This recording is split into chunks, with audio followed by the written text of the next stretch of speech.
being recorded. And the first thing I want to do is I want to go to the Canvas platform. So I'm going to share that screen.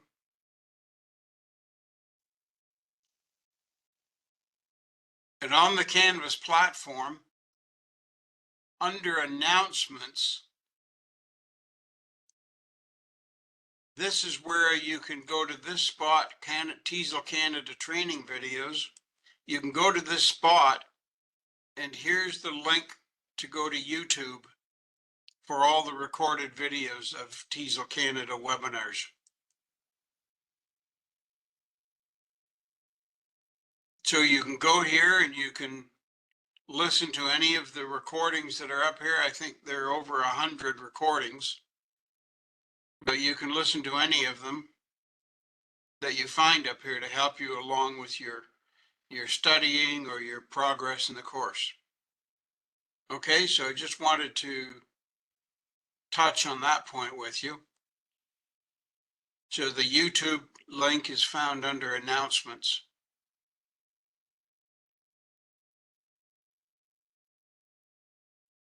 Right here under the TESOL Canada training videos. Okay? Then we'll go to modules just for a moment.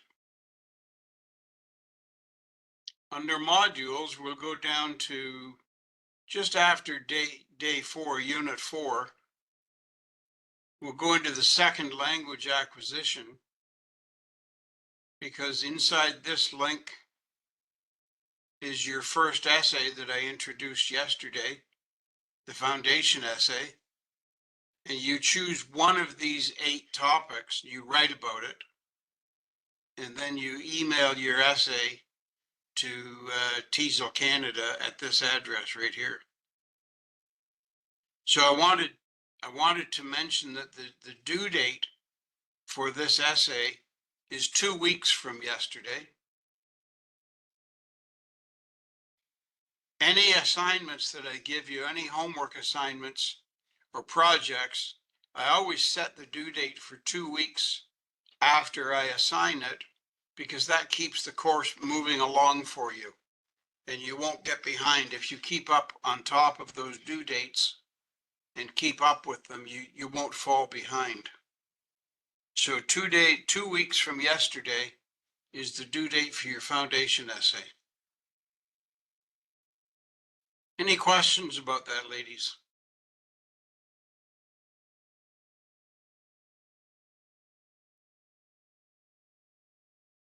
Well, maybe just one. We are able to access that essay without doing all the prior assignments before that, right? So we can actually access it right now and start working on this essay. You can go ahead and access the essay information in the second language acquisition tab after grammar day 5. Okay, thank you. So that's the one time that you will jump forward in the course to access the information.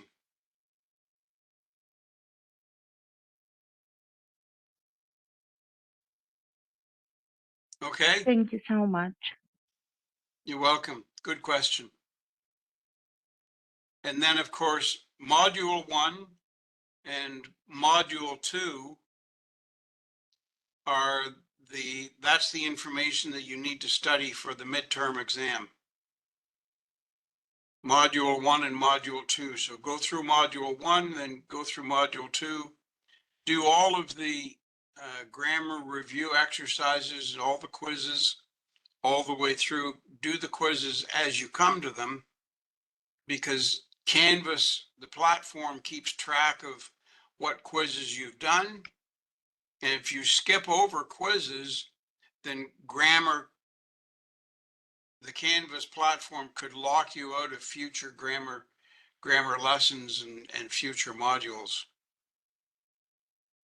If you find yourself locked out of anything, you need to send Simon Baker an email at info@tesolcanada.org, And you need to ask him to unlock the modules for you. He has access and the ability to do that. I cannot do that for you. So don't ask me to help you unlock something on Canvas because I don't have access to that. I can't do that. Okay? Okay, thank you. David, I have a question. During the review process, like if we get stuck on something or if we have any questions, how can we get to you? You can send me an email.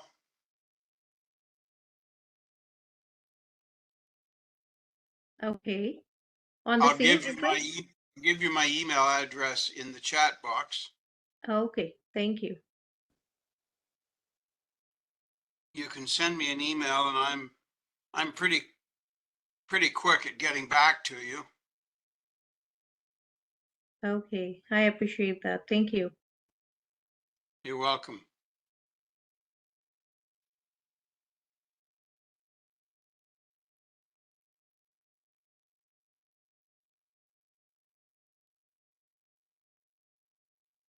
There's my email address in the chat box.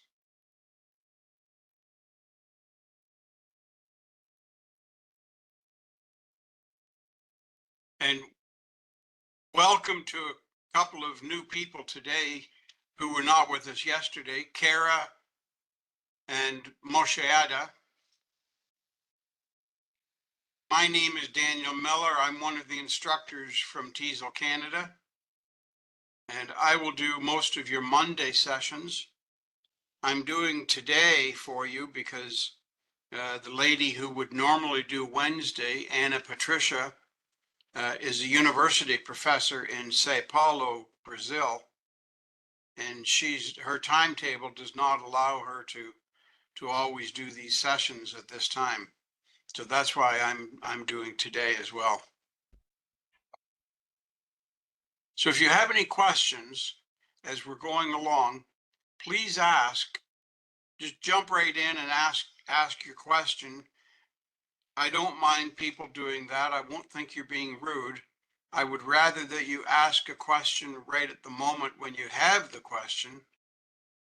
If you wait until the end of the session to ask your question, it might not make as much sense. So if you have any questions, just ask along the way, okay? Just interrupt me and ask your question. That's just fine. Not a problem. I have a Dear Daniel, do you oh wait. I can hear you, Malahay, but your voice is broken up. hi, would you please YouTube that to see the videos? On the Canvas home, I couldn't see the screen. I'll share screen again.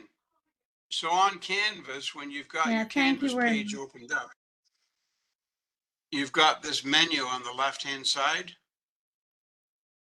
Go to announcements, and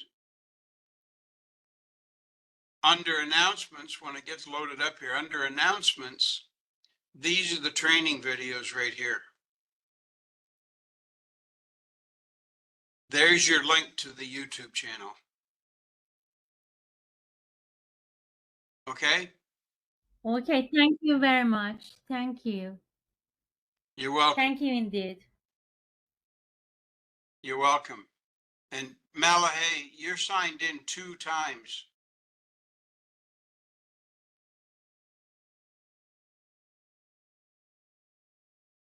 Did you just sign out of one device?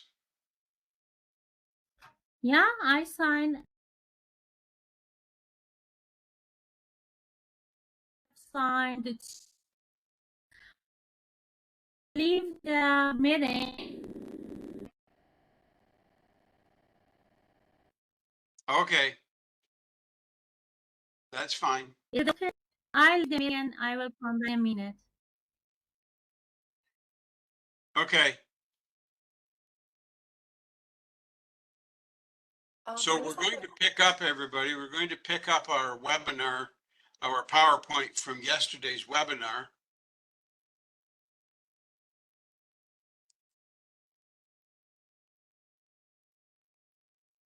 And you'll remember that we were looking at different types of writing. Kara, you have a quick question, your hand's up. Go ahead. Yeah, it's not about the content, but it's just about the etiquette of our meetings. I was just wondering because I teach also, and if I come say 15 minutes late to one of our sessions, would that be acceptable? I skipped because I wasn't sure if it was rude to come partway in. What do you think? I don't think that's rude at all. I mean, I understand you have other commitments, so you come and go as you need to come and go. That's fine. Okay, I just wasn't sure, so I skipped because some of my classes cut into a few of our sessions. Yeah. No, I appreciate you asking about that. But that's just fine. Don't worry about that, Kara. Okay, thanks. So what grade do you teach? I'm teaching in the public school system, high school mostly, part-time, and I'm also teaching a few adults for ESL stuff. Yeah. I do a mix of ESL in public schools and some private. Okay. So while we're talking about teaching experience, if you send to TESOL PDF scans of your university degrees, your teaching degrees, and proof of your teaching experience, you will probably be able to be excused from doing the practicum. Yeah, I think I already am. I applied for the TASE, and then they said I qualified for the advanced TASE or advanced TESOL TASE. So you've already sent in your certificates for teaching? Yes. Yeah. Okay, because I did as well. I've been teaching for over half a century. I've been teaching longer than you've been alive. Yes, a really good experience to learn from. I'm excited. So I sent in my certificates, just, PDF copies of my certificates, and I was excused from the practicum. I did not have to do the practicum at all. Yeah, So I think that saves you hundreds of hours.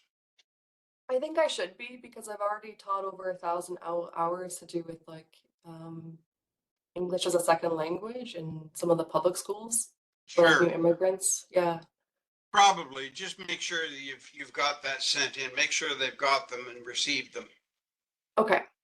Very good. Thanks. Olga, you have a question.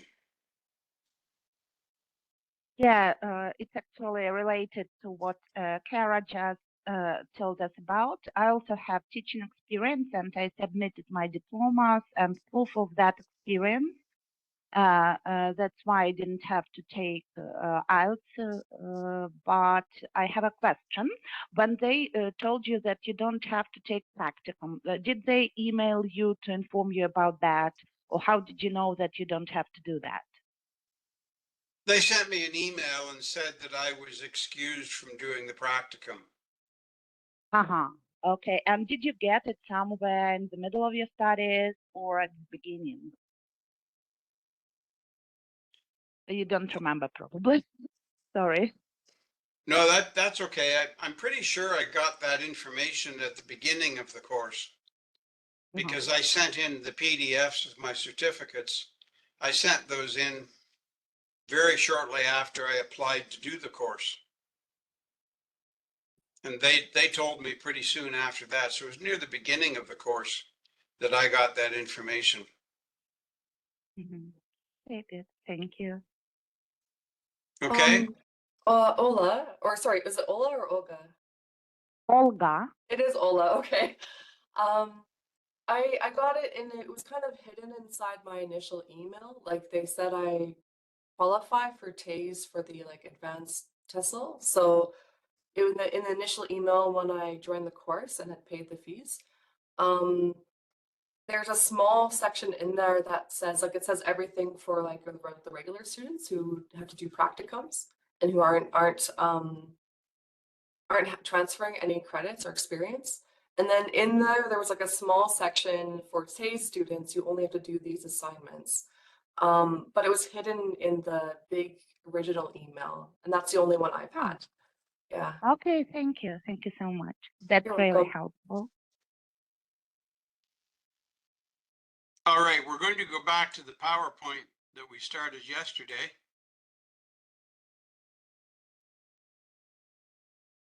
And if you recall from yesterday, we looked at the IELTS site and we looked at different types of speaking and writing exercises they have there on the IELTS site. And with different types of writing, we see that there is self-writing, display writing, real writing, academic writing, vocational writing, personal writing, and intensive or controlled writing, which is guided and directed. Let me make this a little bit bigger.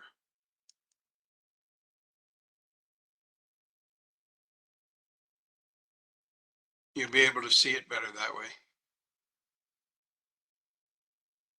Oh, that's the end of the slideshow. That's the last slide.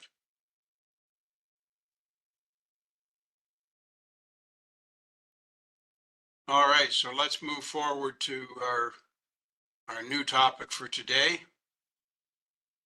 Second language acquisition. All of the information that is in this PowerPoint, I took from the Canvas platform. So everything that's in this PowerPoint, you'll be able to see it in Canvas as you're reading through. Classical conditioning. This is learning that is understood as an observable change in performance on the part of an individual. It is brought about in two distinct ways, either of which involves the mechanisms of stimulus and response. Creative learning.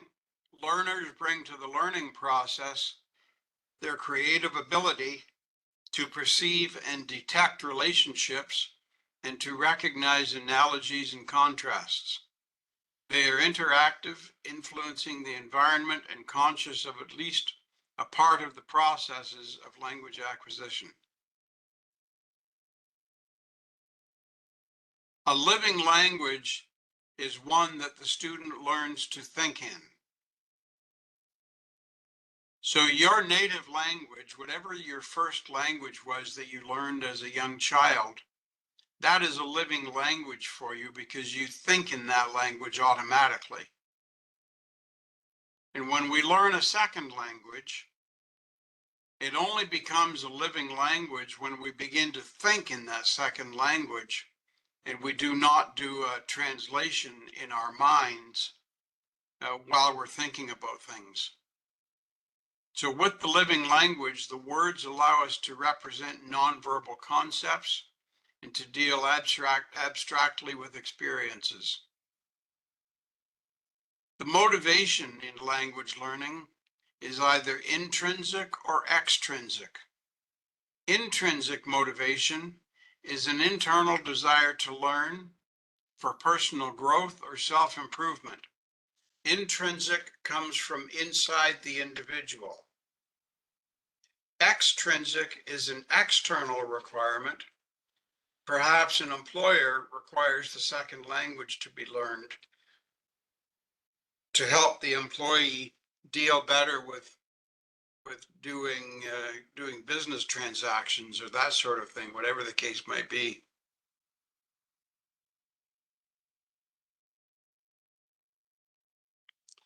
Noam Chomsky,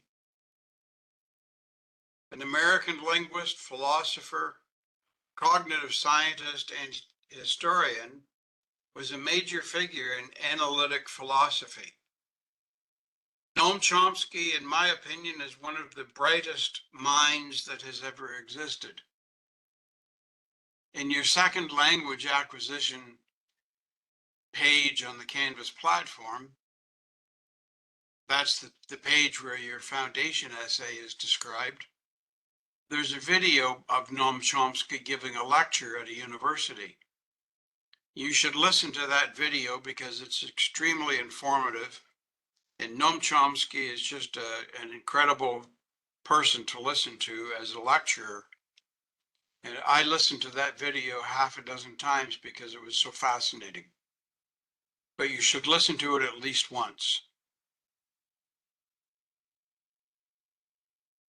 As a major figure in analytic philosophy, Chomsky was one of the founders of cognitive science, and he played a pivotal role in the decline of linguistic behaviorism. Chomsky was particularly critical of B.F. Skinner. B.F. Skinner was sort of the poster boy for linguistic behaviorism and behavioral psychology. And Chomsky disagreed with Skinner's approach. Chomsky in 1965 came up with the theory that he called language acquisition device. Chomsky believed that when we are born, we all have this language acquisition device inside our brains, and all we need is the environment to bring it forth and let it manifest itself as language acquisition. So with the language acquisition device, there's the linguistic input that feeds into the LAD, language acquisition device, LAD for short form, the brain module that processes the linguistic processing skills and applies existing knowledge, which generates a theory of language, the phonology, morphology, semantics, and syntax. And that all feeds back around through to the LAD, and it's a cyclical process which then determines a child's grammatical competence, comprehension of other people's speech, and speech production by the child. So Noam Chomsky said, we're all born with this LAD module in our brain. We just need exposure to an environment which allows it to develop. This is just another diagram of this innate theory that Chomsky proposed in 1965. The input is the primary linguistic data, the adult speech that we hear around us. General language learning principles are applied by the child. Grammatical knowledge rules are also applied, and the output is the child's speech. So the language acquisition device is this knowledge that we have already in our brains that we use to apply to what we hear. And then there was Stephen Krashen, who said that second language acquisition develops exclusively through comprehensible input. That is, second language students acquire language competence by exposure to language that is both understandable and meaningful to them. By concentrating on meaning, they subconsciously acquire form. How do you apply Krashen's theory in the classroom? Use Krashen's ideas about comprehension input. Between classes, ask your students to watch something, a TV show or a movie, listen to something or read something that they can relate to and comprehend. Krashen's ideas, when combined with others that provide form and structure, will enable learning. Now this idea right here, asking your students to watch something or listen to something, that could be a TV show or movies or anything of that nature. We're going to ask a question. My question is, what TV shows do you think students might watch to help them with their second language acquisition? Can you tell me the name of a TV show? Situation comedies are always good candidates for this. So Olga, go ahead with a TV show you No, think. I was I was about to give a different reply, but if you want a name, that would be Friends, obviously, because it's so popular and it is widely used in the learning process. Important. Excuse me, do you mind if I finish? Yeah, go ahead, Olga. So you were saying Friends. Friends is a very good TV show. Yes. Generally, what I was doing when I was teaching, I told my students to choose what is interesting to them. Yes. So, if you love sitcoms, please watch Friends, for example. My husband, on the other hand, he's interested in everything technical, and he watches videos which I do not comprehend because they're so difficult. They have so many technical terms. I don't know the meaning of those words in my native language. Right. Right. Leave alone English. But to him, it is very interesting. And that is how he improves his language skills. So I truly believe that students should watch what is interesting to them, because then it becomes not just the process of studying, but you do something you really love, and you don't feel like you are studying, you have to suffer, you have to learn something. It becomes natural. So if you like songs, watch videos, for example, like video clips to those songs, listen to songs. If you like watching bloggers, watch them in English. Yeah. So that is what I always told Olga, my students. I have another question for you specifically about what you said. So Olga, if you have students watching shows that are of interest to them, what kind of motivation is that the students are applying? Intrinsic. Yes, exactly. Because I believe intrinsic always works better. That's exactly right. You are absolutely correct. Intrinsic motivation is the best motivation to get students to do anything. Good for you. Yeah, that was a great answer. And another sitcom TV show that is very popular for young people to watch, especially, is Big Bang Theory. A few years ago, I had some young Chinese girls working for me in my office, and they said they would watch the Big Bang Theory when they came to Canada. They would watch the Big Bang Theory every day, and that helped them to learn their English and improve their English skills. So Big Bang Theory is another very good option.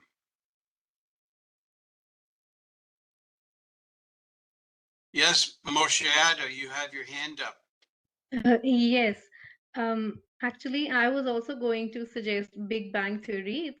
Like there are two reasons. One, because it is one of my favorites as well. I learned a lot of language techniques and a lot of words. Like I had, it increased my vocabulary a lot. But as Olga said, my husband shared another perspective with me like a few years ago. He said that initially I was a little hesitant about speaking in public.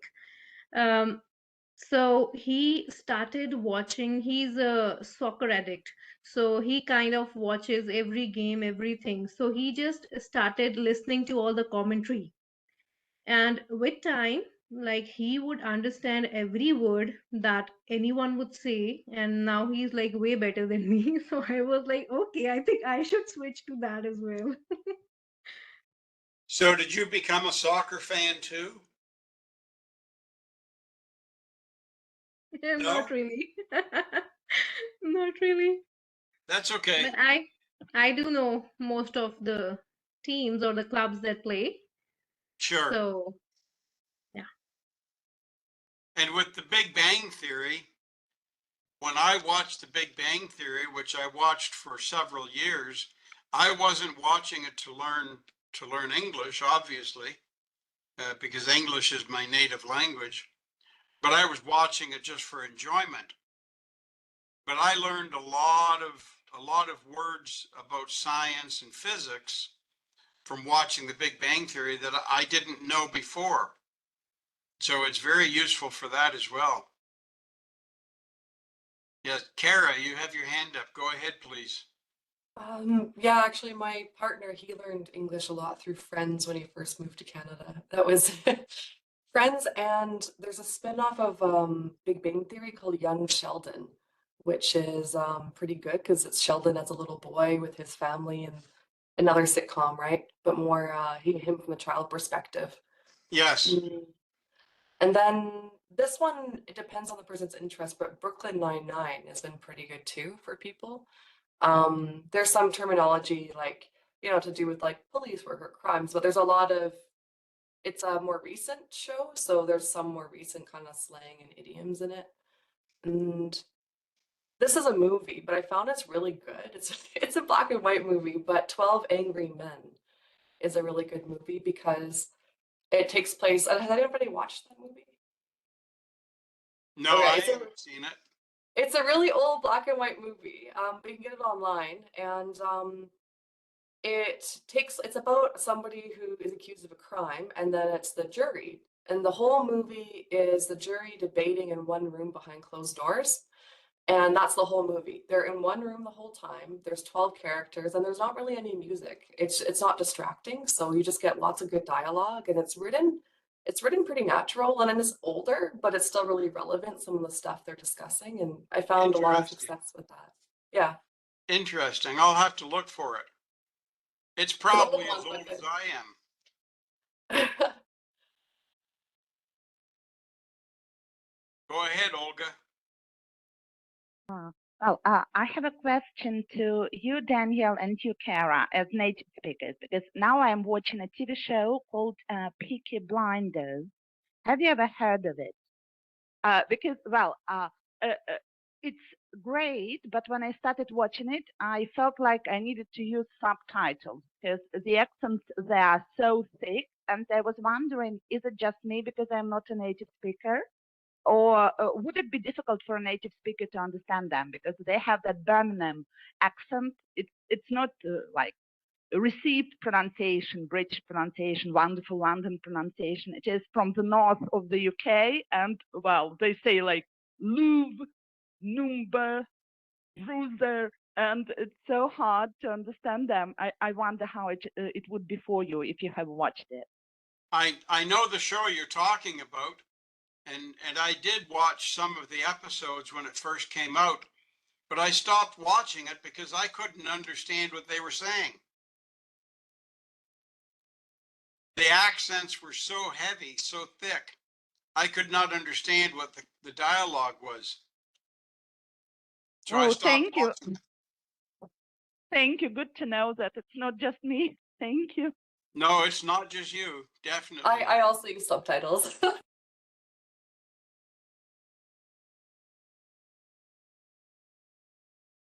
Okay, interesting comments and commentary, folks. Thank you.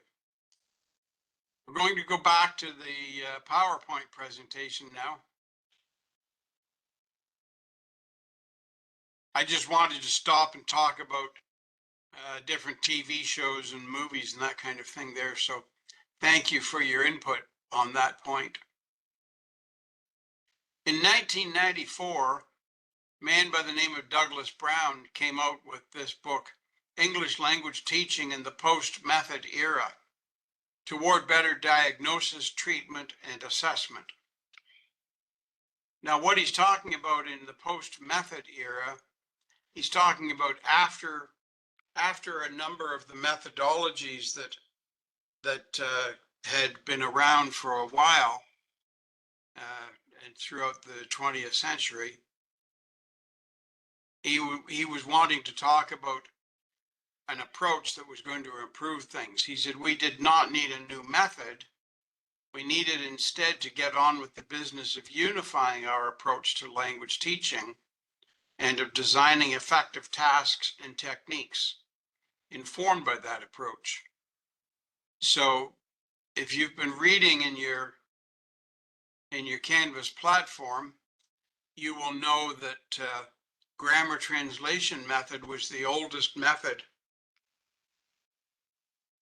It's been around the longest in terms of second language learning. And then after the grammar translation method, there was the direct method, and then the audiolingual method, and all these different methodologies throughout the centuries. And more specifically, in the late 1800s and the 1900s, a number of new methodologies and approaches were developed. And he said, we don't need a new methodology. We need something that will combine all of these points, pull them together. And out of that came the communicative language teaching, CLT methodology.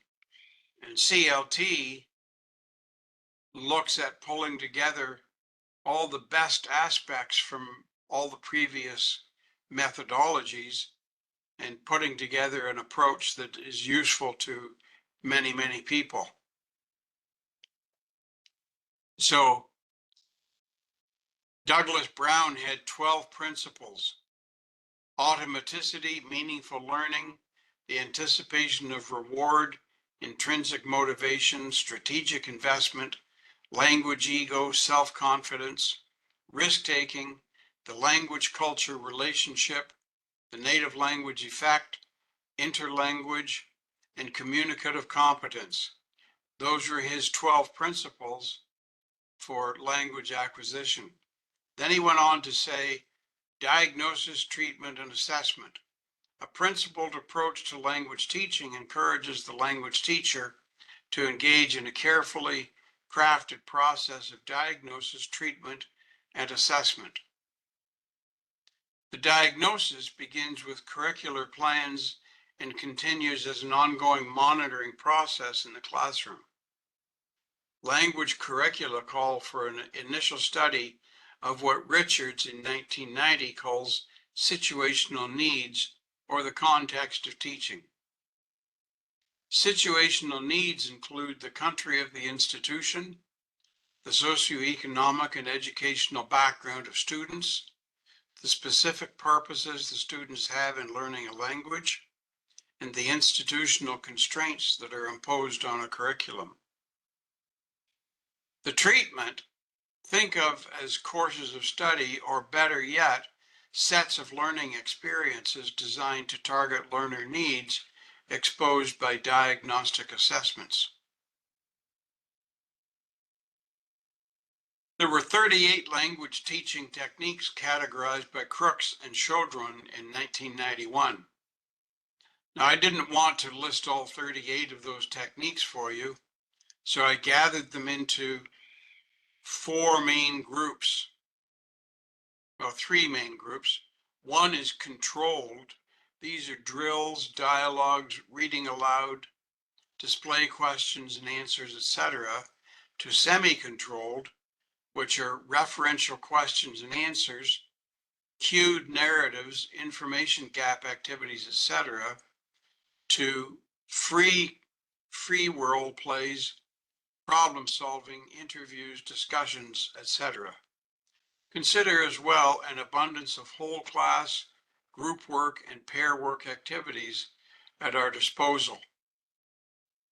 All you need to do is do a Google search on your computer to come up with all kinds of different types of group work projects.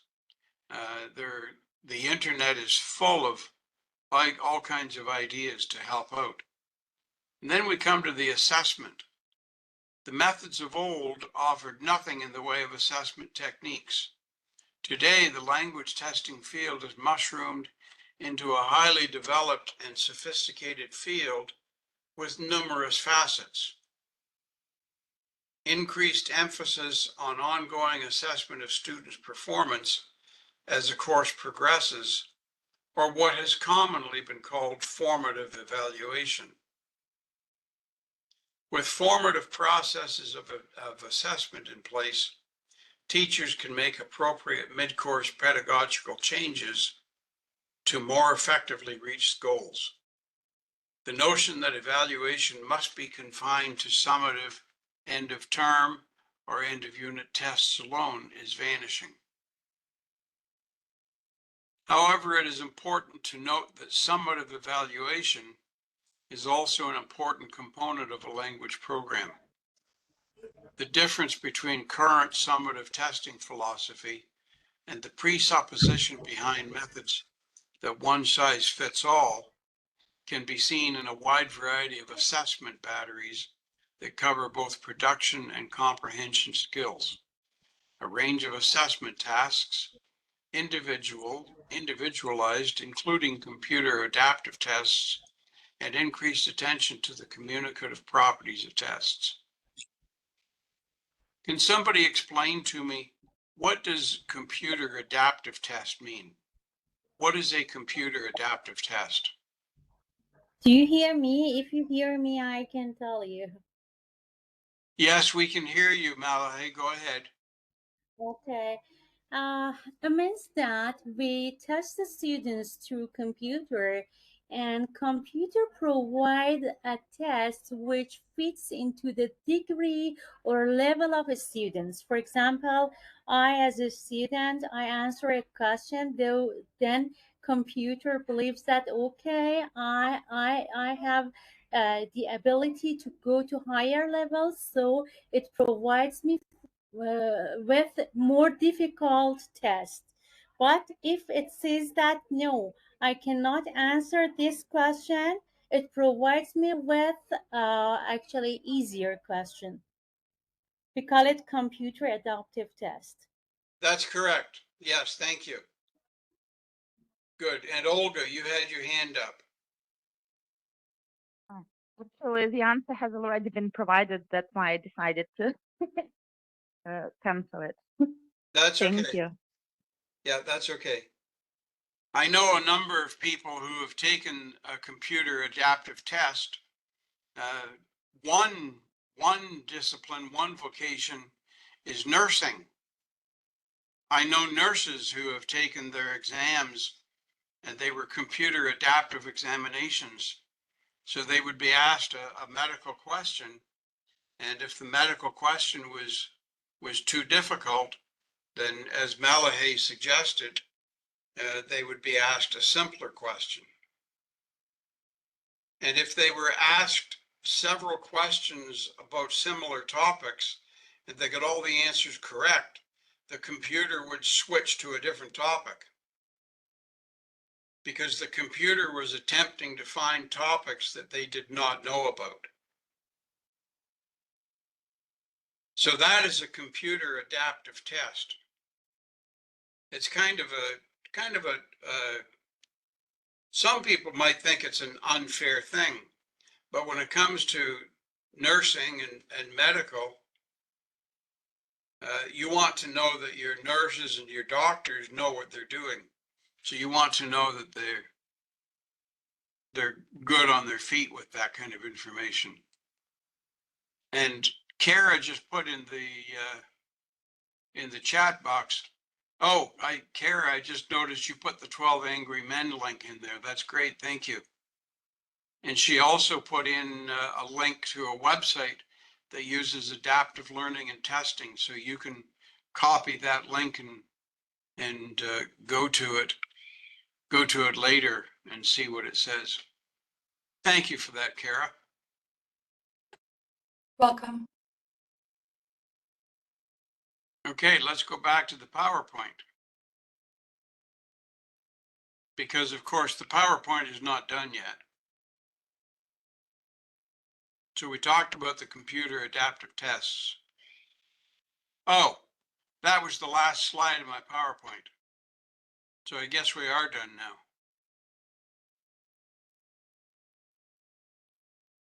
But not to disappoint you, I have another PowerPoint.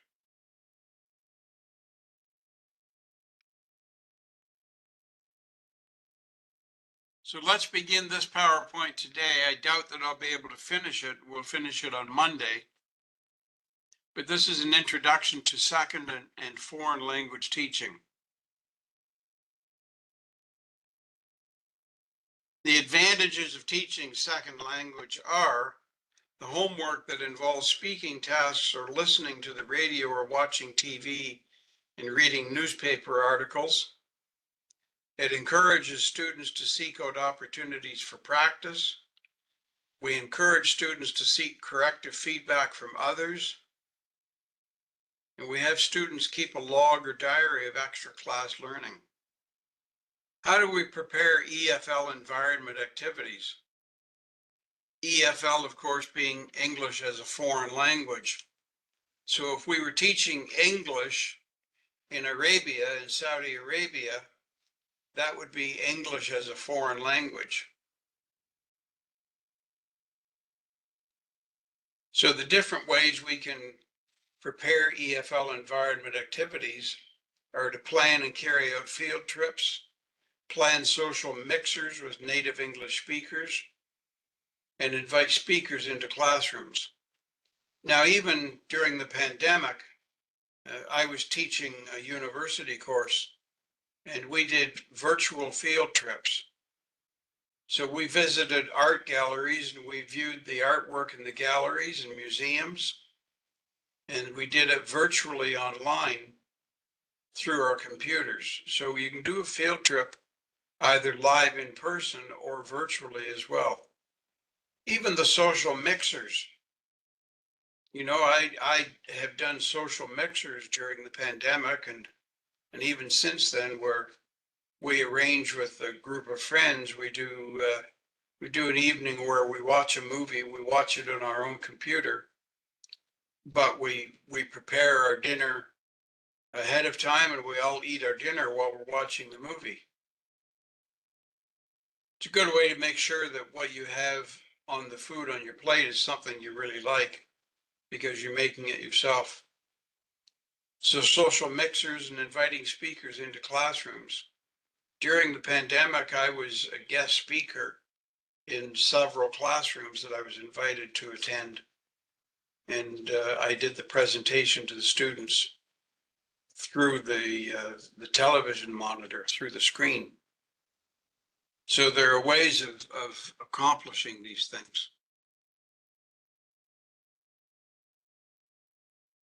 Cultural factors in the classroom. Classroom applications include the following: discussing cross-cultural differences, emphasizing that no culture is better than another, but that cross-cultural understanding is an essential facet of learning a language. Not only cross-cultural differences, but also being very inclusive of people's sexual orientation and people's personal preferences about things. So we need to be inclusive in our thinking and inclusive in our actions. If we exclude people or cause detrimental things to occur, then we are not being the best human beings that we can be. And in a classroom, it's very important for children to feel that they're accepted. If they don't feel accepted by their peers, by the other students, they at least need to feel accepted by their teacher.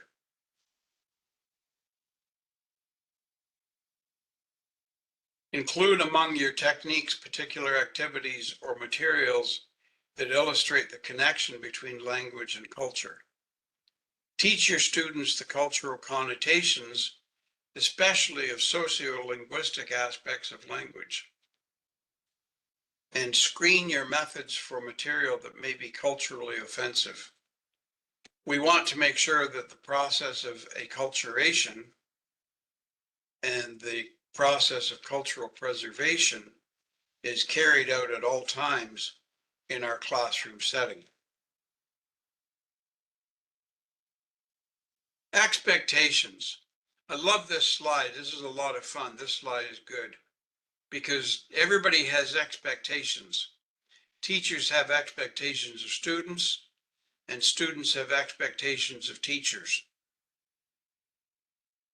So starting on the left-hand side, teachers are expected to have all the answers. Then we go to the right-hand side, but teachers are allowed to say, I don't know. You might ask me a question about something. If I make up an answer and you find out later on that that was not correct, then you're going to lose faith in my ability to answer your questions. But if I say to you, I don't know the answer to that, but I'll find it out, you'll have more respect for me.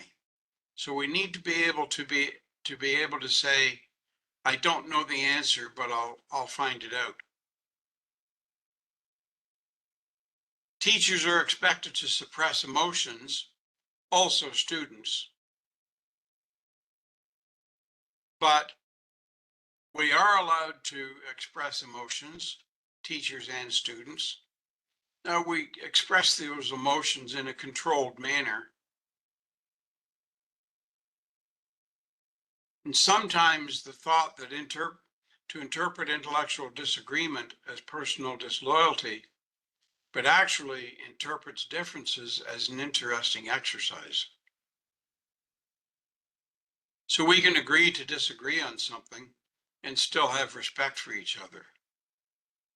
Rewarding students for accuracy in problem solving.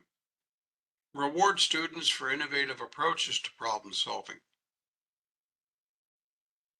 Students should speak in class only. However, students do admire the friendliness of teachers.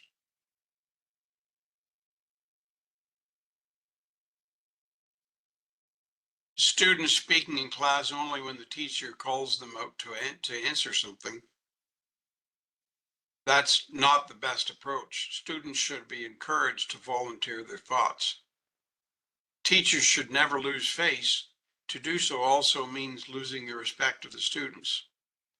A teacher can admit when they are wrong and still maintain the students' respect. Students expect the teacher to show them the way. Teachers expect students to find their ways. I don't agree with either one of these. I believe the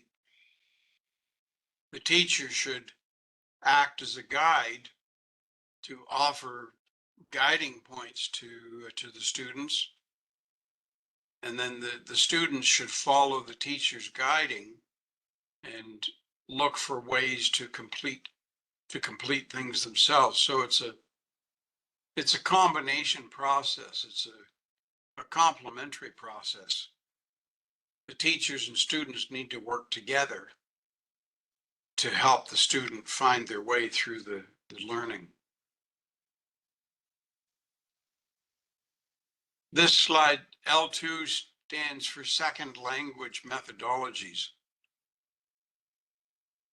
The grammar translation method that I mentioned a few minutes ago, based on drills and memorizations, it's been in place for thousands of years. In the ancient cultures, it was the method of learning a second language.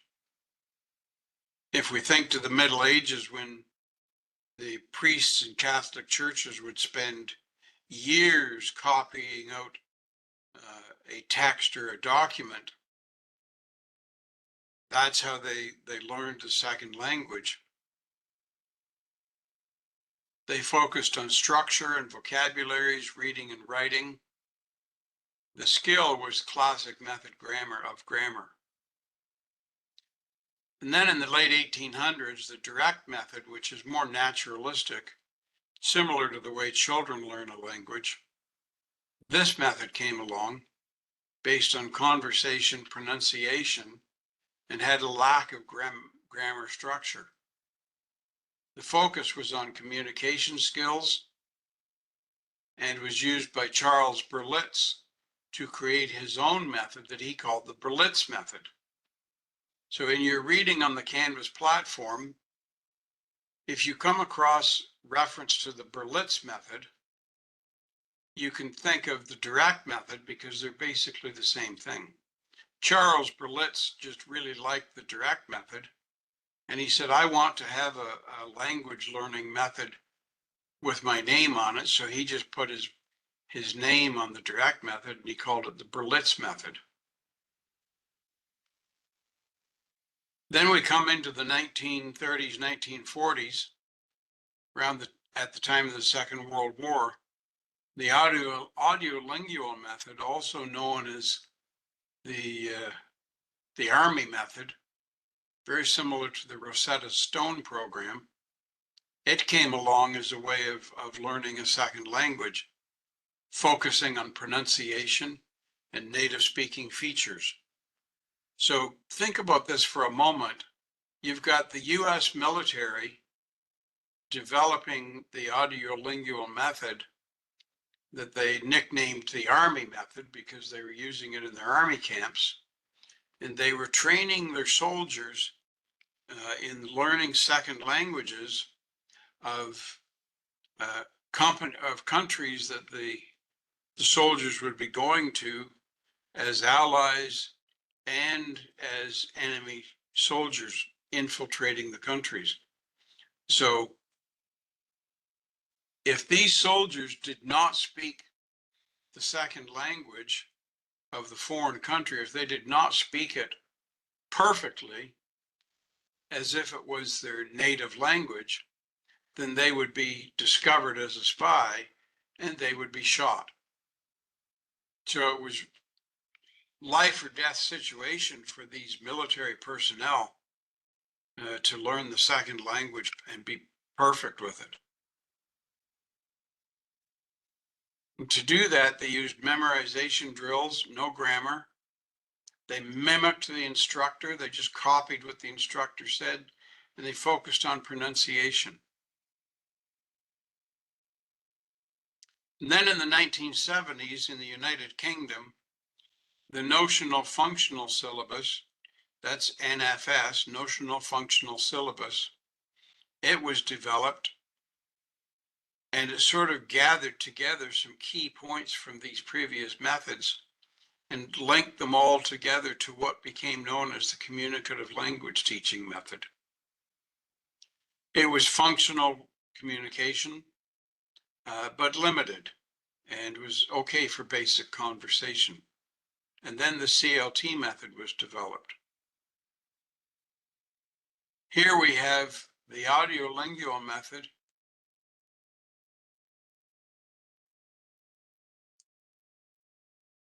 compared with communicative language teaching. So you do not need to copy this out because this is on the Canvas platform, this chart, and it's also inside those PDFs that I told you to look up and download on the resources tab yesterday. Okay? So you don't need to copy this down. That would take you too long. And I won't stay here long enough for you to copy it down anyway. So CLT, Communicative Language Teaching Specifics. It's a learner-centered approach, focusing on learners' needs and goals, gives some control to the student with group work, for example. It includes the input of students that do not presuppose objectives in advance.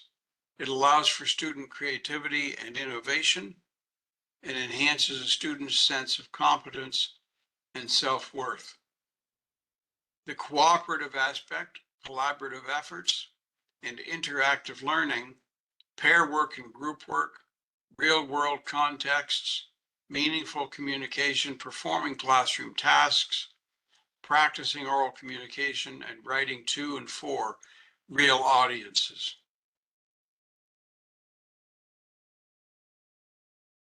So that's the end of our hour for today. I'm going to stop the presentation at this point. And we'll pick up where I left off there. We'll pick up with that on next Monday when I come back with you. So does anybody have questions before we leave? And do we have a class on Saturday? Yes, there is a class on Saturday. Use the same link to join it that you've used yesterday and today. Thank you. Thank you for the class. It's amazing. You're welcome, Olga. Thank you for your participation. And the instructor on Saturday will be Elham Misagi. So I won't see you until next Monday. Have a wonderful rest of the week. See you Monday. Chris. Okay, thank you. I'm going to stop the recording now.